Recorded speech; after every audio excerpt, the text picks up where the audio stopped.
Welcome to the Independent Advisors Podcast, where we dive into the world of stocks, tradable markets, and financial planning with Jessup Wealth Management's Chief Investment Officer, Mark McEvely, and CEO, Matt Jessup. You'll hear tips, tricks, and strategies to address your financial well-being, and most importantly, conveyed in a way that everyone can understand. Here are your hosts, Mark and Matt. Hey everyone, welcome to episode 265 of the Independent Advisors Podcast, where Matt Jessup and I, Mark McEvely, bring you everything you need to know from the past week in the world of financial markets and financial planning. This week, we have Nick Whitaker back on the podcast, filling in for Matt. So welcome back, Nick. We were just talking that we haven't been on together here in quite some time. Yeah, it's been a while. Yeah. I can't even remember the last time, but I've taken kind of a hiatus from it this summer. I think this is maybe the second time I've been on this summer, so it's good to be back. Yeah, it's good to have you back. As always, we will quickly review the month-to-date and year-to-date performance of the major market indices that we track. This data is from YCharts and as of the market close on August 14th. S&P 500 index is down 1.2% for the month and up 14.4% for the year. The Dow Jones Industrial Average down 2% for the month and up 6.2% for the year. The Nasdaq Composite Index down 2.3% for the month and up 14.5% for the year. The Russell 2000 Small Cap Index down 7.7% for the month and up 3% for the year. And the Vanguard All World Ex United States ETF down 1.5% for the month and up 5.5% for the year. 3-month Treasury rate at 5.32%, the 2-year Treasury rate at 3.94%, and the 10-year Treasury rate at 3.83%. Moving on to big headlines and current events from the week. Got some inflation data this week, Nick, most notably the Consumer Price Index, or the CPI report. And total CPI was up 0.2% month over month in July, which was expected. And core CPI, which excludes food and energy, was also up 0.2%, which also met expectations. The index for shelter was up 0.4% month over month and accounted for nearly 90% of the increase in the all items index. But as we've talked about before, shelter is on a lagging basis, and real-time shelter seems to be going negative at this point. So really good for inflation over the next 6 to 10 months. On a year-over-year basis, total CPI was up 2.9% versus 3% in June, and core CPI was up 3.2% versus 3.3% in June. So the key takeaway here, Nick, I think is everything, all the data that we're getting points to ongoing disinflation. So I don't think it changes the narrative in the market right now that the Fed's at least going to cut by 25 basis points in September, possibly 50. But as a reminder, also, unemployment and jobless claims are at multi-year highs, which should just add to the thesis of the Fed needing to cut rates. Yeah, this was everything that came in this week from an economic data point of view was, as you said, it was good. That's what the market wanted to hear, what we kind of want to see from the inflation point of view, and exactly like you said, we'll make it harder for the Fed not to cut in September. Right. So I think it's all but certain at this point. Yeah. So have to wait to September to see what they do. Moving on to tweets, articles, and research from this week. First thing I had was a blog post from Joe Fahmy on August 7th titled, "Why Sentiment Changes So Quickly." So for regular listeners of the show, this won't be any surprise to anybody, but we regularly talk about how information is just transmitted so much quicker than it was, back in the day. The old saying used to go, when someone's shoe shiner was talking about which stocks to buy, typically you were near a market top and their taxi driver is talking about it, and that was a sentiment indicator that would tell people, oh, maybe the market's ready for a little bit of a pullback. But with social media today and phones at your fingertips and being able to access your investment accounts right through your phone in the matter of seconds, obviously notifications, events are transmitted much quicker. So Joe starts out by saying, earlier in my career, it used to take about 2 to 3 months for sentiment to change from being bullish to bearish and vice versa. Now it feels like it only takes about 2 to 3 weeks. Here are some reasons why. We have so much information in real time, especially our account balances. Years ago, people used to get monthly or quarterly statements from their brokerages. Now, everyone has their net worth available on their phones in real time. This constant watching of balances and overkill of visibility is leading to higher levels of emotions. And in addition, there are so many bloggers out there, multiple financial networks, and endless social media platforms inundating us with a lot of noise. They mostly promote fear because that's what gets views and keeps the ratings high. We live in the most impatient world ever. Most people do 10 sit-ups and complain they don't have washboard abs. In the markets, most people want to make $10 million in 2 days. Because of this impatience, people are using a huge amount of leverage.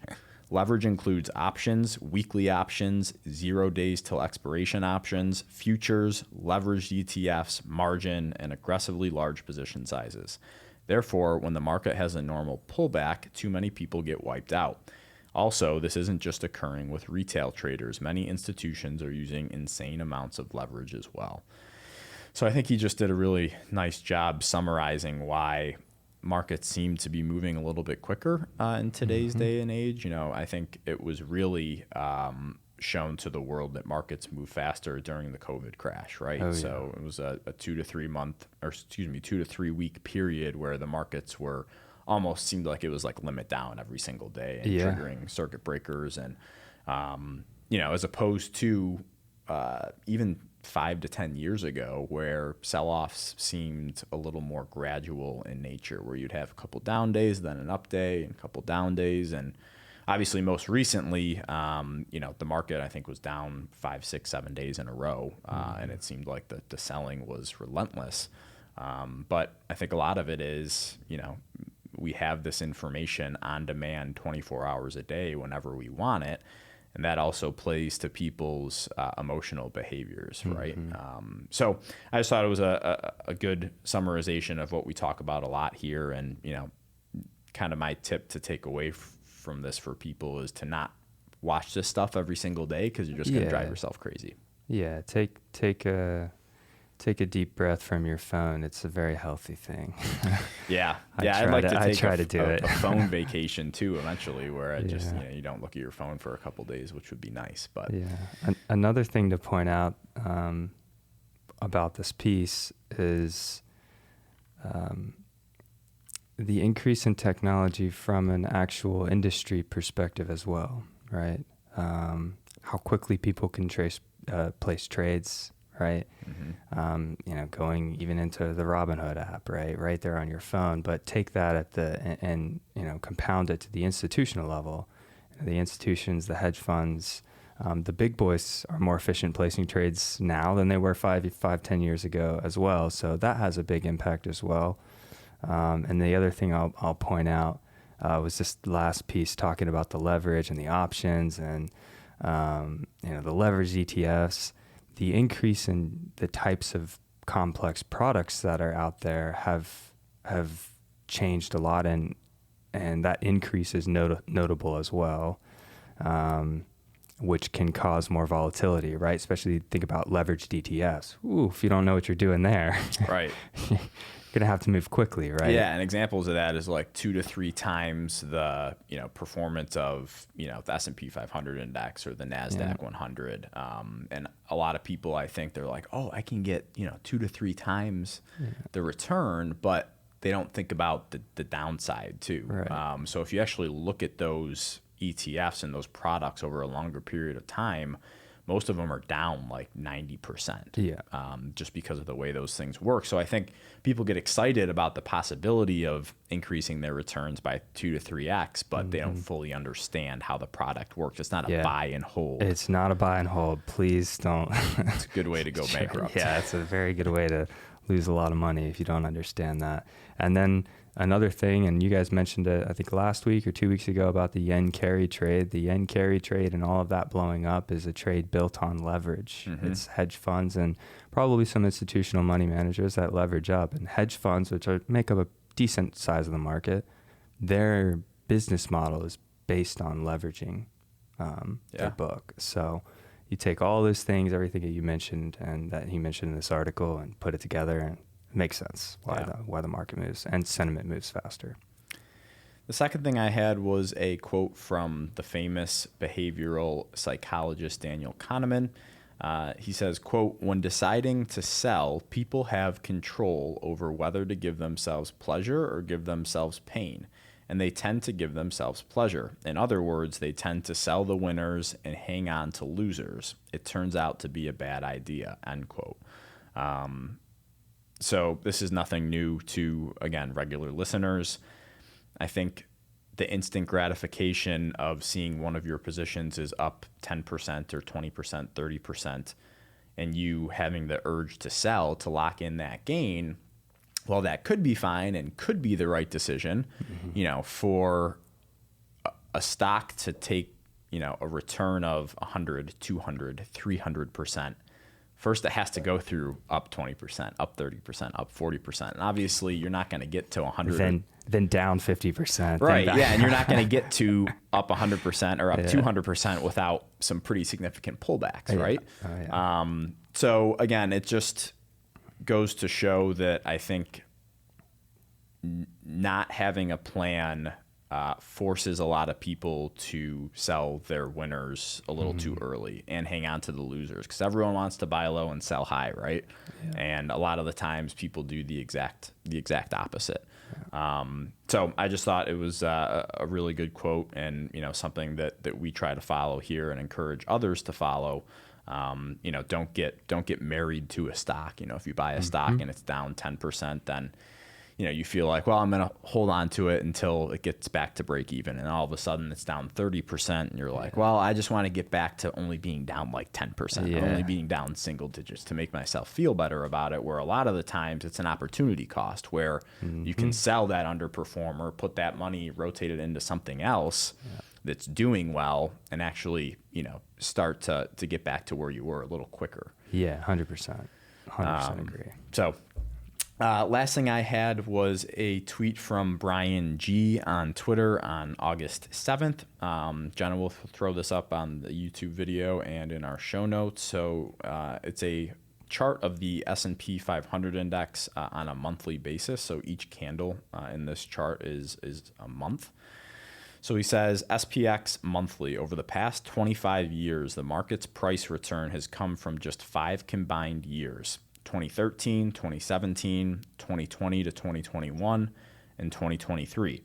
Currently, a few years of future earnings growth is priced in. Don't be surprised with a couple years of sideways. No, it's not always risk on. So as you can see in this chart, there's kind of 3 types of movements, right? There's downtrends, uptrends, and then just moving sideways, moving horizontally. So, corrections or pullbacks, as we call them in the market, can happen one of 2 ways. They can either happen from, stocks selling off, which is a price correction, or number 2 is a time correction, where stocks just kind of chop sideways and they bounce, up and down for a significant period of time. And if you look, back from the late 90s to about 2010, 2011, markets really didn't go anywhere, right? So you had uptrends and downtrends within that roughly a decade worth of trading time, but the market didn't make a new high for about 10 years. Yeah. So I don't think people should be surprised if we see that again sometime in the not so distant future, because you've seen since, that sideways correction that ended in, 2010, 2011, we've been in a massive uptrend, right? So eventually there is going to be another point in time where we kind of just move sideways and don't make a new high for a long period of time. And I'm not saying that that's immediate or that's going to happen this year or even in 2025, but just know that is a possibility, right? So something that I don't think is talked about much, which I think people should expect at some point over the next several years, that, we're not going to be in this huge, massive uptrend where, tech is doing, 17% per year, right? Right. And to add on to that, having recessions and moves like COVID are not historically have not been the norm. Now, I know we just talked about how quickly sentiment changes and moves and all of that. But even still, the market needs time to digest, and, job trends and the economy's movements, those are still moving at a pretty similar pace, right? People get hired and fired at the same pace they were 10, 20 years ago, right? Yeah. It might be a little bit of a quicker process with emails and whatnot, but and disseminating information. But generally speaking, I think this type of market action should be expected at some point in the next decade. Mm-hmm. I think that's a pretty safe Yeah, statement. and just using history as our guide, Right. within the next 10 years, you would assume that you're going to have a more prolonged period of chop, sideways movement. And it might feel worse because it might be, 1 year, take a year like 2022, where we kind of pull back, and it's like, this feels bad, and then we come right back. I mean, it'll feel like that. And when you look at it over time, you'll realize, we're not really making new highs. We're just kind of chopping sideways. So, this is a great chart and a great point from Brian. I like it. Well, that's all I had, Nick, so I will turn it over to you. Yeah, the first thing I have is an ex post on U.S. wage growth. This is from Charlie Bolello on yesterday, actually, on the 14th. He says the following: after a record 25 consecutive months of negative real wage growth, wages have now outpaced inflation on a year-over-year basis for 15 straight months. This is a great sign for the American worker that hopefully continues. And we have a chart here that we'll throw up that says and shows exactly what Charlie's talking about here. And like you said, it's a good sign for workers. Good thing for, I think, the U.S. economy in general, and it's nice to see, especially when you put that in combination with the disinflation that we've seen. That's kind of a nice picture for what could be categorized maybe in a year as a soft landing. Yeah, for sure. And I think it's important to point out the difference between, wage growth and real wage growth. Right, yep. So when Nick's talking about real wage growth, it's just accounting for inflation. So if wage growth in the U.S., let's say, is 5% year over year, and inflation's running at 2%, that real wage growth is going to be at 3%, right? So it's taking into account inflation. So that's what Charlie is showing in this graph here. Yeah. Yeah, it's the number that at the end of the day really matters, right? Correct. What's your dollar worth after inflation? Correct. Essentially. The next piece I have is on C-suites and mentioning recession and earnings calls. I wanted to bring this up because I feel like I've heard that in the media a little bit more. It's starting to percolate. And I saw this is an ex post from Ryan Dietrich on the 13th. And he has a chart here as well, but he says the following: we've heard a lot about recession, but it turns out that corporate America isn't talking about it yet. A great chart from Torsten at Apollo Global that shows very few mentions of recession on earnings calls. And then the chart here, which is from Apollo Global, again, shows the number of times the word recession has been mentioned on earnings calls. And the chart goes back to 2006, so you can kind of see what's typical among the S&P 500 companies. What's a typical range whenever we're in the peak of a recession and whatnot. So you can see 2008 and how the language increased, and you can see where it is now, and it's not notable, at all, which is really interesting. If corporate America's not talking about it as much, I think people at home need not worry about it. Mm-hmm. Yeah, and what's really interesting about this chart to me, Nick, is the huge spike about companies mentioning the word recession on earnings calls in 2022. But, there are several people out there, and I think, the National Bureau of Economic Development or whatever said that we didn't have a recession in 2022, but every other time in this chart, it looks like when recession has been mentioned, spikes on earnings calls, it tends to coincide with actual recessions, but this time it's not. So Matt and I were talking about this last week. Is there's kind of a debate as to did we go through a recession in 2022? Yeah. And if that's the case, maybe the next recession is pushed out a couple of years and it's not as imminent as most people think. Right.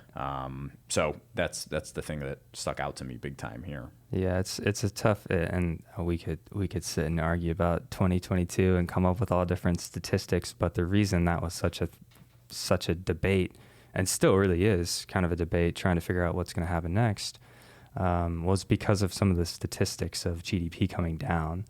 But at the same time, you didn't have a lot of wage pressure, and you didn't have a lot of job loss. Yeah. So it's kind of like a weird, we just weren't as maybe productive and producing as much, which is why the mention spiked in 2022, as you pointed out, which is, thank you for pointing that out.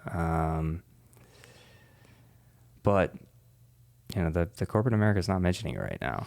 No, so. They're not. So, and again, it was something that we talked about on last week's show is that, the sell-off that happened over the past couple of weeks, it happened like right during the middle of earnings season, right? Yeah. But it was not funny, but it was interesting that it wasn't due to companies reporting slower earnings growth or slowing revenue growth or higher expenses, lower margins. Like corporate America seems to be doing pretty good. And by corporate America, I'm meaning, the top 20 largest companies in the world, seem to be doing just fine. So the sell-off was not a fundamental company-based sell-off. It was other outside factors that we talked about last week as well, which bodes well for the long term. And I think this adds to that thesis. Yep, absolutely. My last piece here is titled "Room to Run." It's a Bloomberg surveillance piece from Monday, from the 12th. Bloomberg Surveillance is an early morning market show, and this is a newsletter that they send around that kind of summarizes what they talked about on the show every morning and summarizes specifically what their guests came in and said. There's obviously a lot that I could read here. I'm not going to read it all. I'm just going to take a few points that were interesting that I think listeners might appreciate hearing. So it kind of starts out by saying last week's turmoil, as we just mentioned, last week's turmoil was driven by market technicals, not a dramatic weakening of the U.S. economy, according to most guests on Surveillance Today. I'm going to pause here and mention that most of these guests are big institutional money managers, strategists, chief investment officers, some of the big boys on Wall Street. Right. That's worth mentioning. That's good news for the U.S. growth outlook. The bad news is markets are poised for more volatility ahead, and that's going to be true in both bond and stock markets. I'm going to read a few quotes from some of the participants now, which is following. A huge element of it for the last few weeks, in fact, has been technical. We feel that probably has some more room to run. That's from Venu Krishna of Barclays. So just again, kind of crowding onto the whole, this is more of a technical pullback and volatility, kind of spiking. We can expect a little bit more of that. The next one is from BlackRock's Tony DeSpirito. He is a very big manager of the active portfolios over at BlackRock. BlackRock is a massive institution, as we all know. BlackRock's Tony DeSpirito also emphasized the technical elements of the rout. He pointed to the typical summer lack of liquidity and overcrowding in certain stocks as fueling the outsized moves. Quote, "I think it's very much technical," he said. Again, quote, "We went into this with extreme positioning, and then a few things moved the market dramatically. The bottom line for surveillance guest is that the U.S. economy isn't flashing red signals, and DeSpirito sees buying opportunities amid the mess. Yes," again, quote from Tony, "yes, the economy is slowing, but in a good way," he said. And the last piece I'll have is from Laura Rahm of FS Investments. She agreed, arguing that the economy is still relatively solid. She noted that inflation isn't falling off a cliff, limiting the Fed's ability to adjust policy. I don't think the Fed has the latitude to just slash rates down to 200 basis points.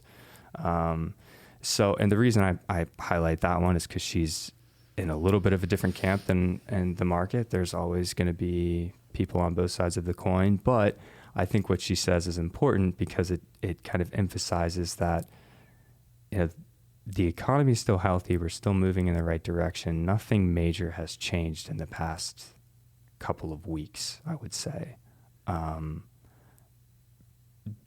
that pullback.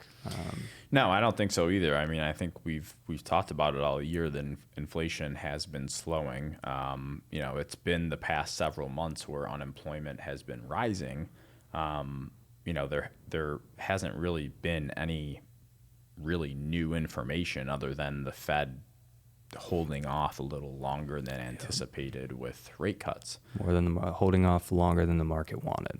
Exactly, and that had a lot to do with it, right? A lot of it is about expectations and not actually, when they're doing it. I think that's great. A couple different opinions for people to think about, but again, it kind of just goes back to what we were talking about earlier, that this was, there was a lot of like mini factors that, produced all this selling over the past couple of weeks, and that it wasn't like a larger, more, deathly notice to the world economy that, we're going into a global recession. I don't think that's what that was. Not in the slightest. Yeah. I think, and that's another reason I grabbed this piece is just to, I know listeners have heard it from us, but now you have quotes from a bunch of big money investors on the street as well. We're not crazy. We're not crazy. The earnings are hanging in there just fine. So, well, thanks for that, Nick. Moving on to the financial planning topic of the week. This was an article from Delvin Brown in the Wall Street Journal on July 27th titled "Key to Happiness or Distrust: The Couples Who Itemize Their Monthly Bills." So this financial planning topic of the week, Nick, is really for the younger generations who may be considering moving in with a partner, or for a couple who's recently married. Like most other things in our industry, it can be quite uncomfortable sometimes. But to get started off on the right foot, I think it is important that you discuss how the whole household finances are going to work. And I would venture to guess that most married couples, before I read this piece, decided to combine their finances when they get married, meaning they have a joint checking account where both spouses' income's deposited to if both spouses are working, and all expenses come out of that main checking account. But there's actually data that shows that this isn't necessarily the norm anymore. So this first piece of data comes from a bank rate survey, and take this with a grain of salt because we all know how surveys work. Bank rate says that 39% of married couples or unmarried couples that are living together combine their finances completely. 38% have a combination of joint accounts and separate accounts, and 24% keep their accounts completely separate. So if you aren't combining your finances, what is the best way to split up expenses? At the simplest level, a couple might decide to split expenses 50-50, each contributing to a joint expense account used to pay bills while keeping the rest of their money separate. According to the expense splitting tool Splitwise, 97% of couples on the platform use a 50-50 split, the default setting. However, if one partner has a higher income than the other, some couples contribute proportionally to the expense account based on their relative incomes. For example, if the higher earning partner makes 70% of the income, they are responsible for 70% of the expenses. This way, each partner can have personal money that goes into their spending, that goes to their spending wants while household finances are being met. I think another discussion to have with your partner, Nick, surrounds investment accounts. So aside from retirement accounts, are you going to combine your individual brokerage accounts, or are you going to keep that separate? And I think a big piece of that is your risk appetite, right? So I know for sure, for example, my risk appetite is way different than Kenzie's risk appetite. So making sure that you and your partner are on the same page before doing that, I think is really important. Yes. Because if you go through, a significant sell-off in the market and you're, 90% allocated to, 4 mega cap tech stocks, and tech's getting hit and the account's down 20%, your partner might be like, WTF, what is going on, right? So again, a very basic financial planning topic of the week. And then there's you and I who are saying we should buy more. Buy more. Leverage. No, just kidding.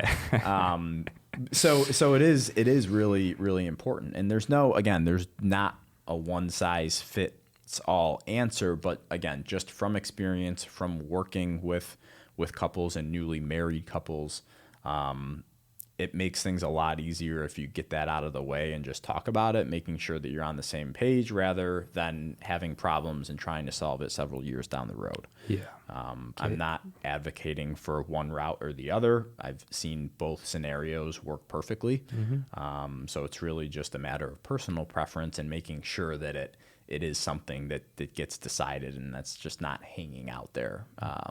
For a long period of time. Yeah, set yourself up for success in whatever way you do it. Like you said, there's not one size fits all. This make it work for your household, but yeah, have the conversation, budget, do it sooner, especially young couples and young individuals as well. This goes for them as well. The sooner the better. Yeah, for sure. Last but not least, just wanted to let everybody know that if you want to create your own podcast, use the promo code JessupWealth to get your first month of Blueberry podcast hosting for free. To choose the ideal plan for you, use the hosting estimator on their website. Again, you can receive your first month free with promo code JessupWealth, all lowercase, no spaces. If you're looking for an AI software to help you note take and summarize a meeting, we highly recommend Firefly's AI software. Use the link in the show notes below to purchase your subscription and make life a bit easier. Anything else you want to leave listeners, Nick, before we wrap up and leave it here for the week? No, nothing for me. Thanks for having me as always, and I hope listeners enjoyed it. Yeah, thanks for coming on. We always appreciate your insights, Nick. So thanks for joining us, and thank you, everyone, for listening to episode number 265 of the Independent Advisors Podcast. We will be back with you next week for episode 266. Thank you for listening to the Independent Advisors Podcast. If you're interested in hearing more, hit the subscribe button so you can be notified every time a new episode gets released. Feel free to share with friends, family, and follow us on Twitter at Jessup Wealth, Facebook, and LinkedIn. Mark and Matt will continue to share beneficial information on these social media sites. Also, check out the podcast tab on their website. That's www.jessupwealthmanagement.com. There you'll find links to every episode of the Independent Advisors. Have questions or topics you want to discuss on the show? Message us on Twitter, LinkedIn, or send an email with the words questions and topics in the subject line to inquiries@jessupwealthmanagement.com. We'll talk about it right here on the podcast. Certain sections of this commentary may contain forward-looking statements based on reasonable expectations, estimates, projections, and assumptions. Forward-looking statements are not guarantees of future performance and involve certain risks and uncertainties which are difficult to predict. All indices are unmanaged and are not available for direct investment by the public. Past performance is not indicative of future results. This podcast is provided for general informational purposes only and does not constitute either tax, legal, or financial advice. Although we do go to great lengths to make sure our information is accurate and useful, we recommend you consult a tax preparer, professional tax advisor, financial advisor, or lawyer regarding your specific circumstances. Investing involves risk, including the loss of principal. No strategy can guarantee any objective or goal will be achieved.